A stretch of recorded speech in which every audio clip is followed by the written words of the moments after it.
Gautami, arts ಕಾಲೇಜಿ. Sorry Sneha. ಇದೆಲ್ಲ ನಿನ್ನಿಂದನೇ ಆಗಿದ್ದು. You are suspended. ನಿಮ್ಮನ್ನ ಡಿಸ್ಮಿಸ್ ಮಾಡ್ತಾ ಇದ್ದೀನಿ ರೈಟ್ ನಾವ್. ಈಗಿಂದ ಸ್ನೇಹನೇ ಈ ಹಾಸ್ಪಿಟಲ್ ಹೆಡ್ ನರ್ಸ್.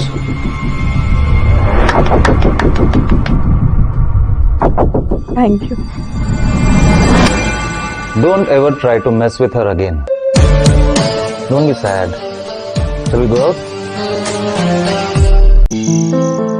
ಏನೋ ಆಗ್ಲೇ ಹೇಳ್ತಿದ್ರಿ ಮೂವೀಸ್. ರೆಸ್ಪಾನ್ಸ್ ಕ್ಯಾನ್ ಓ ಬಸ್ ಟ್ವೆಲ್ ಮೀ.